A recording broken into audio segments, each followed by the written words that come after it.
Hi. So, I've never done one of these before, never recorded myself talking about anything, so I don't really know what to do. But I guess to keep my mind occupied, I'm gonna clean out my grinder while I think about something to talk about. I had never considered making YouTube videos before, or like vlogging. I kind of just thought to myself, who would care? And the other issue is it wasn't easy to get onto YouTube previously over the last couple of years. But more recently, it seems that YouTube is restricting its ban on certain types of people. So I feel like maybe I can get on there. What do I do besides smoking weed and fucking being broke? I like to do science and philosophy and, like religion. Not really too much, but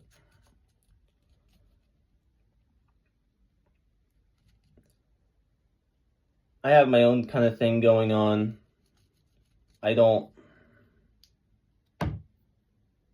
associate with other people too much. I don't really care what other people have to say.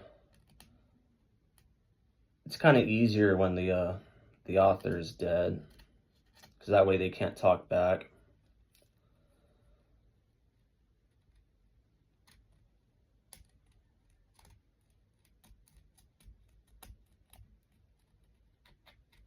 And I've been kind of bored, kind of aimless recently, because I don't really know what to do with my system. It kind of totally relies on me to push it forward, and if I don't have any ideas, it kind of just stops.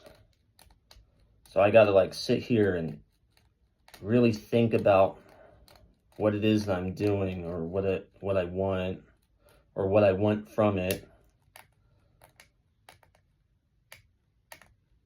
The most recent thing that I've put out is a short little paper about possibility, contingency, and necessity. Possibility, contingency, and necessity. How they relate to the scientific endeavor. The main issue being that some people just think that if there's an answer, that you'll eventually get to it. Or even that there is an answer, that you can know what that answer is. And that's just not necessarily the case. The science, like nature, is incredibly open-ended. And it really could have gone a bunch of different ways. Like, for example, I'm having this complaint with Miss Betty Smokovitz, and it makes me wonder, if I were to cut her work out of my science,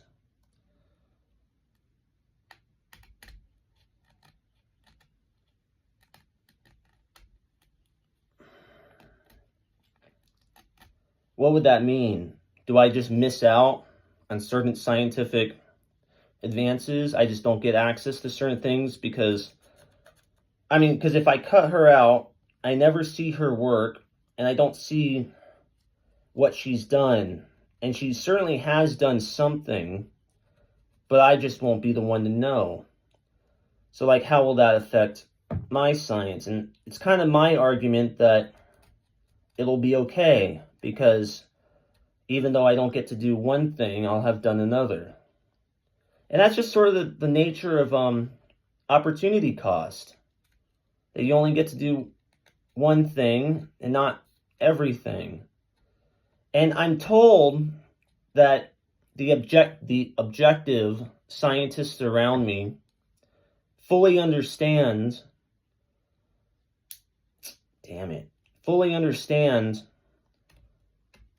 how their selection factors will be paid for. And the way you pay for selection is by by not having selected every other possibility, right? Because there's basically an infinite number of possibilities.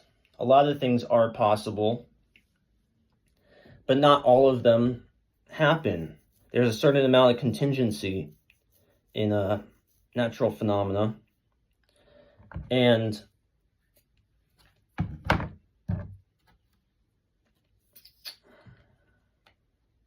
by making our choices, we select from these possible contingencies into the necessary choice that we have made. But you have to remember that the necessity doesn't come from nature, it comes from our own decision making. So ultimately, the person who is responsible is ourselves. We have nobody to blame but ourselves. We can't just say, well, it was natural selection. The reason why certain people are in schools is because of natural selection. They were naturally selected for it. And that's not really the case. It didn't just happen one day by luck, and then this is the only way it could have been. It happened because it was selected for by intentional agents, and that selection is only one of a number of different selections that could have been made. A vast number of opportunities are available, and only one got selected for. Right? Because how do you select for multiple things? I mean, multiple different possibilities at the same time. You really can't. If you walk into a car dealership and you look at all the available cars, and you imagine for yourself that these are the only available cars, what you're doing is you're not taking account of all the possible cars that could have been. Say, cars with 5 wheels or 6 wheels that just don't get built for whatever reason. But, it could have been. We could have cars with 6 wheels, but, it's just something that doesn't happen because it's not being selected for. And, maybe the possibility then is the average consumer just doesn't want it. Among, other issues, it might not be profitable, it might not be economical, it might be too gas heavy, gas inefficient.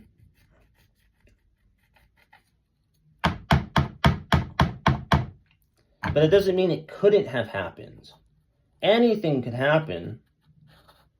It just requires the agent to make it happen. And that's sort of what I was getting at in that paper.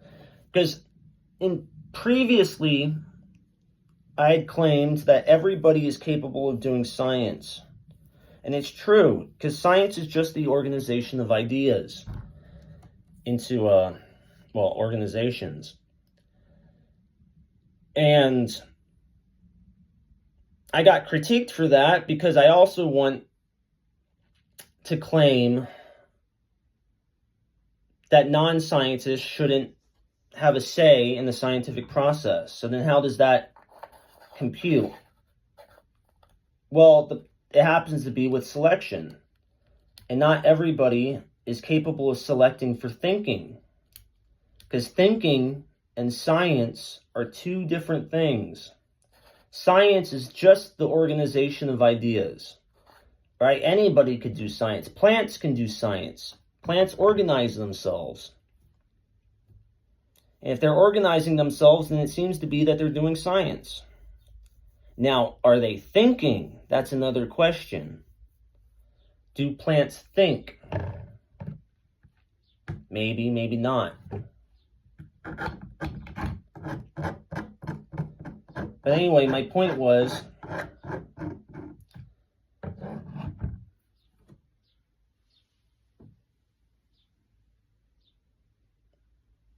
that the possibility already is there, and that possibility is somewhat affected by chance. But really, what it takes is the thinking selection of the agent, whoever's doing the selection. That's really what it comes down to.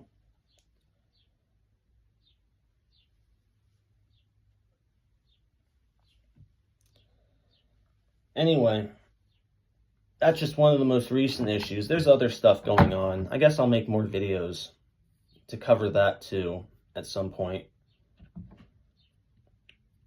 But that's 10 minutes, so I guess we're good here.